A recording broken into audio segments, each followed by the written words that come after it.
திமுக கூட்டணியில் எந்தெந்த கட்சிகள் உதயசூரியன்ல போட்டியிட போகுது அப்படிங்கிற ஒரு எதிர்பார்ப்பு இருக்கு. கடந்த தேர்தலிலேயே சின்ன சின்ன அலையன்ஸ் பார்ட்னரை உதயசூரியன் சின்னத்தில் திமுக போட்டியிட சொன்னாங்க. அதை ஏற்றுக்கிட்டு போட்டியிட்டவங்களும் இருக்காங்க. இல்லைங்க எங்கள் கட்சி சின்னத்திலேயே நாங்கள் நிற்கிறோன்னு சொல்லி தேர்தலை எதிர்கொண்டவங்களும் இருக்காங்க. அதுக்கு திமுக தரப்பு சொன்ன காரணம் என்ன அப்படின்னா, உதயசூரியன் சின்னத்தில் போட்டிட்டீங்க அப்படின்னா ரிஸ்க் கம்மியாக இருக்கவங்க, இது ஏற்கனவே மக்களிடம் அறியப்பட்ட சின்னம், அதனால் இதுலேயே போட்டிடுங்கன்னு அவங்க ஒரு காரணத்தை சொன்னாங்க. பட் ஏற்றுக்கொள்ளாத கட்சிகள் என்ன சொன்னாங்கன்னா, இல்லைங்க எங்கள் கட்சியினுடைய அங்கீகாரத்தை நாங்கள் காப்பாற்றணும், எங்கள் சின்னத்தில் போட்டியிட்டால் தான் நாங்கள் சுயமான முடிவுகள் எடுக்க முடியும்னு ஒவ்வொரு காரணங்களை சொல்லி அதற்கேற்ப முடிவுகளை செஞ்சுருந்தாங்க. ஆனால் இந்த சட்டமன்ற தேர்தலில் திமுக 180 இடங்களுக்கு மேலே உதயசூரியன் சின்னத்தில் போட்டியிட விரும்புவதாக ஒரு தகவல் இருக்குது. அதே நேரத்தில் மதிமுக போன்ற கட்சிகள் உதயசூரியன் சின்னத்தில் போட்டியிடுவதற்கு தயக்கம் காட்டுவதாகவும் சொல்லப்படுது. இவர்களை தவிர 1-2 இடங்களில் போட்டியிடக்கூடியவர்கள்னு சில கட்சிகள் இருக்காங்க. இப்போ மனிதநேய மக்கள் கட்சி 3 இடங்கள் வரைக்கும் போட்டியிட வாய்ப்பு இருக்குன்னு சொல்கிறாங்க. தமிழக வாழ்வுரிமை கட்சி கடந்த தேர்தலை போல ஒரு இடத்திலோ அல்லது கூடுதலாக மற்றொரு இடம்னு 2 இடத்திலோ போட்டியிட வாய்ப்பு இருக்கிறது. இப்போ இவங்க உதயசூரியன் சின்னத்தில் போட்டியிடுவதற்கான வாய்ப்பு தான் அதிகமாக இருக்குன்னு சொல்கிறாங்க.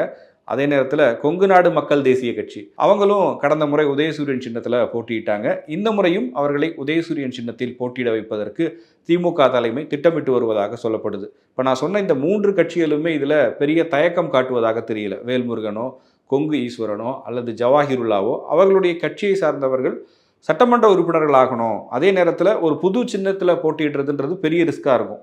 தேர்தல் அறிவித்து வேட்பு மனுக்களை தாக்கல் செய்து அது ஏற்றுக்கொள்ளப்பட்டு அதன் பிறகு தேர்தல் ஆணையம் ஒரு சின்னத்தை கொடுத்து ஒரு 15-20 நாள் அதை மக்கள்கிட்ட கொண்டு போய் சேர்த்து போட்டியிட்டு ஜெயிப்பது என்பது மிகப்பெரிய சிக்கலாக இருக்கும் அப்படிங்கிறத அவங்க உணர்ந்திருக்கிறாங்க. அதுவும் இப்போ எதிரில் இரட்டை இலை சின்னமோ அல்லது தாமரை சின்னமோ இருக்குது அப்படின்னு சொல்லும்போது அதை ஒப்பிடும்போது ஒரு புதிய சின்னத்தை மக்களிடம் கொண்டு போய் சேர்ப்பதில் பெரிய சவாலாக இருக்கும் அப்படிங்கிற அடிப்படையில் தான் உதயசூரியன் சின்னத்திலேயே போட்டியிடலாம் அப்படிங்கிற ஒரு ஐடியாவுக்கு அவர்களெல்லாம் வந்திருப்பதா சொல்கிறாங்க. ஆனாலும் மதிமுகவுக்கு இதில் ஒரு தயக்கம் இருப்பதா சொல்லப்படுது. கடந்த முறை 6 இடங்களில் மதிமுக போட்டியிட்டது.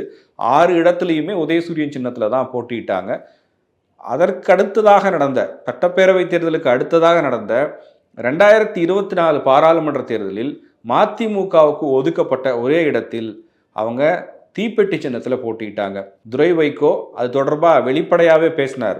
எந்த சின்னத்தில் போட்டிடணும் அப்படிங்கிறதுல தனக்கு ஒரு அழுத்தம் இருப்பதாக பொதுவெளியில் அமைச்சர்கள் முன்னிலையிலேயே அவர் எமோஷ்னலாக பேசினார். அது அந்த நேரத்தில் ரொம்ப பரபரப்பாக பேசப்பட்டது. அதன் பிறகு அவங்க தீப்பெட்டி சின்னத்தில் போட்டியிட்டு வெற்றியும் பெற்றார்.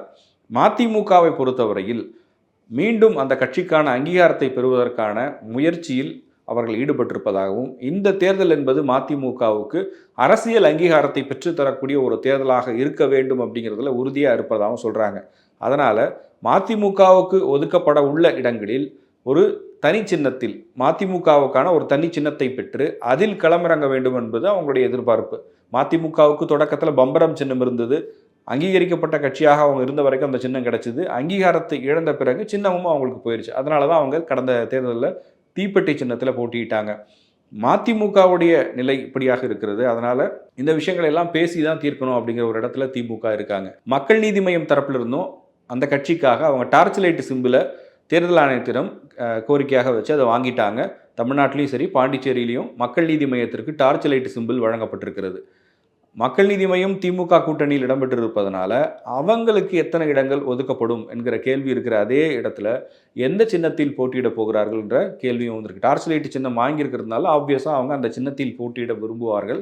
ஆனால் இப்படி வெவ்வேறு கட்சிகளுக்கு இடங்களை பிரித்து கொடுக்கிற போது திமுக போட்டியிடக்கூடிய இடங்கள், அதாவது நேரடியாக உதயசூரியன் களம் காணக்கூடிய தொகுதிகள் அப்படின்னு பார்க்கும்போது அதனுடைய எண்ணிக்கை குறைவாக இருக்குமோ அப்படிங்கிற ஒரு கவலையும் திமுக தலைமைக்கு இருப்பதாக தெரிகிறது. இப்போ கடந்த தேர்தல் எடுத்துக்கிட்டோம் அப்படின்னா 2021 சொல்கிறேன், IUML அவங்களுடைய ஏணி சின்னத்தில் போட்டிட்டாங்க. அவங்களுக்கு 3 தொகுதி கொடுக்கப்பட்டது. 3 இடங்கள்லையுமே அவங்களால வெற்றி பெற முடியலை. திமுக தலைமை இதை தான் இப்போ ஒரு காரணமாக முன்வைக்கிறாங்க. கூட்டணி கட்சிகள்கிட்ட பேசும்போது உங்களுக்கு இடங்கள் ஒதுக்குவதில் பிரச்சனை இல்லை, நீங்கள் உதயசூரியன் சின்னத்தில் போட்டியிடுகிற பட்சத்தில் அது வெற்றிக்கு அதிகமான வாய்ப்பு இருக்கும், ஒரு புது சின்னம் வேணாமே அப்படிங்கிற அடிப்படையில் தான் அவங்க பேசுகிறாங்க. கடந்த காலங்களில் விசிகாவுக்கும் இந்த பிரச்சனை இருந்தது. விடுதலை சிறுத்தைகள் கட்சிக்கும் இப்போ அவங்க அங்கீகரிக்கப்பட்ட அரசியல் கட்சியாக மாறிட்டாங்க. அவங்களுக்கு பானை சின்னம் இருக்கிறது, அவங்களுக்கு எந்த ஒரு பிரச்சனையும் கிடையாது. ஆனால் கட்சி அங்கீகாரம் பெறுவதற்கு முன்பு வரை இதே மாதிரியான ஒரு விஷயம் பேச்சுவார்த்தைகளின் போது எழுப்பப்படும். பட் திருமாவளவன் அதில் ரொம்ப உறுதியாக இருந்திருக்கிறார். போன அசெம்பிளி எலெக்ஷன்லேயே எடுத்துக்கிட்டாலும் 6 இடங்களில் போட்டிட்டாங்க. பானை சின்னத்தில் தான் போட்டிட்டாங்க. அதில் 4 எம்எல்ஏக்கள் அவங்களால பெற முடிஞ்சது. அதே போல் நடந்து முடிந்த பாராளுமன்ற தேர்தலிலும் 2 இடங்களில் அவங்க போட்டிட்டு இருந்தாங்க.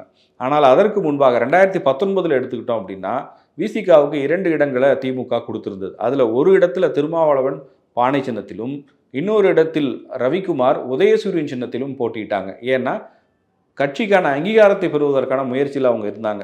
தொடர்ச்சியாக அவர்களுடைய முயற்சியின் பலனாக தற்போது ஒரு அங்கீகரிக்கப்பட்ட அரசியல் கட்சியாக விடுதலை சிறுத்தைகள் மாறி இருக்கிறது. அண்மையில் நீதிமன்றத்தில் ஒரு தீர்ப்பு வந்திருந்தது. தொடர்ந்து பல ஆண்டுகளாக தேர்தலை சந்திக்காத கட்சிகளினுடைய பதிவை ரத்து செய்திருந்தாங்க. அவங்க தேர்தலில் போட்டியிடுவதற்கு ஒரு சிக்கல் எழுந்திருக்கிறது. அது தொடர்பாக தமிமுன் அன்சாரி போன்றவர்கள் நீதிமன்றத்தில் வழக்கு தொடர்ந்திருக்காங்க. அவங்களுக்கு இப்போ வந்திருக்கக்கூடிய தீர்ப்பு அப்படிங்கிறதும் அவங்களுக்கு சாதகமாக இல்லாத காரணத்தினால சுப்ரீம் கோர்ட்டுக்கு மேல்முறையீடுக்கு போக போகிறதா சொல்லியிருக்காங்க.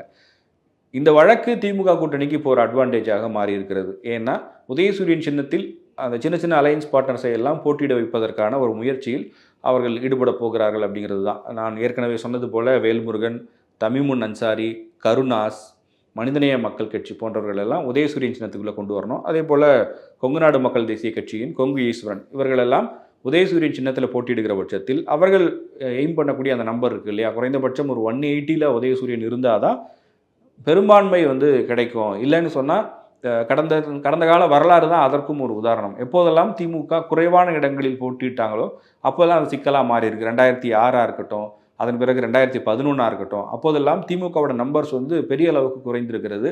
கடந்த தேர்தலில் அதை சரியாக உணர்ந்து கொண்டு மு.க. ஸ்டாலின் திமுகவினுடைய உதயசூரியன் சின்னத்தை அதிகமான இடங்களில் களமிறக்கியிருந்தார். அதுதான் திமுகவுக்கு ஒரு கம்ஃபர்டபுளான மெஜாரிட்டியை கொடுத்தது அப்படின்னே சொல்கிறாங்க. ஏன்னா இப்போது காங்கிரஸ் போன்ற கட்சிகள் எல்லாம் ஆட்சி அதிகாரத்தில் பங்கு வேணும்னு கேட்குறாங்க. ஒருவேளை தேர்தலுக்கு பின்பு தனிப்பெரும்பான்மை கிடைக்கலன்னு சொன்னால் இந்த கட்சிகளுடைய ரோல், அவங்களுடைய அழுத்தம் என்பது பெரிய அளவுக்கு இருக்கும் என்பதை உணர்ந்து தான் அதை தேர்தலுக்கு பின்னாடி இப்படி ஒரு விஷயம் வரக்கூடாதுங்கிறதுனால தான் திமுக இப்போ ரொம்ப சாதுரியமாக இந்த மாதிரியான திட்டங்களில் ஈடுபடுறதா சொல்கிறாங்க. இதே சிக்கல் அதிமுக கூட்டணியிலும் இருக்கக்கூடும். அதிமுக கூட்டணி எடுத்துக்கிட்டோம் அப்படின்னா பாமக அங்கே இருக்காங்க, அவங்களுக்கு மாம்பழம் சின்னம் கிடைத்து விட்டது. அமமுகவுக்கும் ப்ரெஷர் குக்கர் சின்னம் இருக்குது. ஸோ அவங்க அந்த சின்னத்தில் தான் போட்டியிட போகிறாங்க அப்படிங்கிறதுல சந்தேகம் இருக்காது. ஆனால் அங்கே இன்னொரு அட்வான்டேஜ் என்ன அப்படின்னா அவங்களுக்கு 2 ஆப்ஷன் இருக்குது. சில கூட்டணி கட்சிகள் இரட்டை இலை சின்னத்தில் போட்டியிடுவதற்கும் சிலர் தாமரை சின்னத்தில் போட்டியிடுவதையும் வழக்கமாகவே வச்சுருக்காங்க. இப்போ கடந்த பார்லிமெண்ட் எலெக்ஷன் எடுத்துக்கிட்டோம் அப்படின்னா ஏசி சண்முகம் தாமரை சின்னத்தில் போட்டியிட்டார். இந்த முறை அவர் அவர் கட்சியை சார்ந்த வேட்பாளர்கள் இரட்டை இலையில் போட்டிடுவாங்க, இது சட்டமன்ற தேர்தல் அப்படிங்கிறதுனால. அதே போல் ஜான் பாண்டியன் அவருடைய கட்சியும் கடந்த காலங்களில் தாமரை அல்லது இரட்டை இலை சின்னங்களில் அந்த சூழலுக்கு ஏற்ப போட்டிகிட்டு இருக்கிறாங்க. ஐஜேகேவினுடைய நிலைப்பாடு என்னங்கிறது தெரியல. அவங்க இந்த முறை தனி சின்னம் ஏதாவது கேட்டு அதில் போட்டியிட போகிறாங்களா, இல்லை இரட்டை இலையிலோ தாமரை சின்னத்திலோ போட்டியிட போகிறாங்களா அப்படிங்கிற ஒரு கேள்வியும் எழுந்திருக்கிறது. இந்த 2 தரப்பு தவிர மூன்றாவதாக இருக்கக்கூடிய தமிழக வெற்றி கழகம் அவங்களும் இந்த தேர்தலில் கூட்டணி அமைக்க போகிறதா ஒரு எதிர்பார்ப்பு இருக்குது. ஆனால் எந்தெந்த கட்சிகள் கூட்டணிக்கு போக போகுது அப்படிங்கிறது தெரியலை. பெரும்பாலான கட்சிகள் திமுக பக்கமும் மீதம் இருக்கிற கட்சிகள் என்டிஏ பக்கமும் கூட்டணி அமைச்சிட்டாங்க. வெளியில் இருக்கக்கூடிய ஒரு சில கட்சிகள் ஒருவேளை தாவேகா பக்கம் போனாலும் கூட தாவேகாவுக்கு விசில் அப்படிங்கிற சின்னம் இன்னைக்கு பெரிய அளவுக்கு மக்களிடம் போய் சேர்ந்திருக்கிறது. அதனால் அங்கே வரக்கூடிய சின்ன சின்ன கட்சிகளை விசில் சின்னத்திலேயே போட்டியிட வைத்து 234 தொகுதியிலும் விசில் சின்னத்தை களமிறக்குவதற்கு தான் தாவேகாவும் திட்டமிட்டு வருவதாக சொல்லப்படுது. ஒரு சின்னம் அப்படிங்கிறது தேர்தல் நேரத்தில் எவ்வளோ முக்கியமான விஷயமா இருக்குன்னு பாருங்கள். வெற்றியை பெறுவதற்கு பல முயற்சிகளை அரசியல் கட்சிகள் முன்னெடுத்தாலும் அதில் சின்னத்தை பெறுவது, அந்த சின்னத்தை சரியாக மக்களிடம் கொண்டு போய் சேர்ப்பது அப்படிங்கிறது ரொம்ப ரொம்ப முக்கியமான ஒரு விஷயமா இருக்குது. இப்போ நடக்கக்கூடிய டெவலப்மெண்ட்ஸ் எல்லாம் பார்க்கும்போது அது உங்களுக்கே நல்லாவே புரிஞ்சிருக்கும்னு நினைக்கிறேன். உங்களுடைய கருத்து என்ன அப்படிங்கிறத கமெண்ட் செக்ஷனில் பதிவு பண்ணுங்கள்.